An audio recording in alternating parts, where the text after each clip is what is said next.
পঞ্চশীল আসলে আপনি কেন অনুশীলন করবেন? কি বুদ্ধ বলছেন বলে? আসলে ব্যাপারটা তা নয়। যেমন আমি একটি শীলের কথা বলবো, অবশিষ্ট 4টি শীল আপনারা সেভাবে ধরে নেবেন।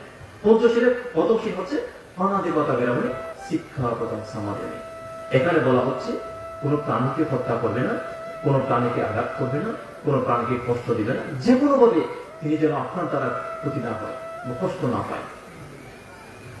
সেটা করলে লাভ টাকা। আপনি যদি প্রাণী হত্যা না করেন, প্রাণীকে ক্ষতি না করেন, প্রাণীকে কষ্ট না দেন, লাভ কার হবে? আপনি যখন একটু অন্তর্মুখী হয়ে দেখবেন, সম্পূর্ণ লাভ কিন্তু আপনার।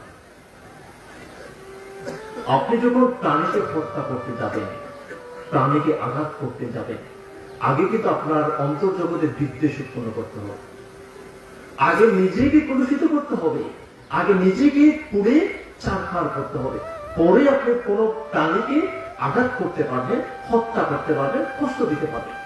আগে কিন্তু নিজের কষ্ট হওয়া শুরু হয়ে গেছে। বুদ্ধ বলছে, এই সাধক সাধিকাগণ, এই উপাসক উপাসিকা বৃন্দগণ, তুমি নিজেকে সুস্থ রাখার জন্য মানসিক এবং শারীরিকভাবে তুমি প্রাণী হত্যা করবে, প্রাণীকে কষ্ট দিও না। কারণ প্রাণীকে কষ্ট দিতে গেলে আগে তোমার কষ্ট শুরু হয়ে যায়। তাহলে কি দেখুন তো, নিজেকে সুস্থ রাখার জন্য, নিজেকে বিশুদ্ধ রাখার জন্য, নিজেকে পরিশুদ্ধ রাখার জন্য বুদ্ধ 5টি শীলের কথা বলেছে।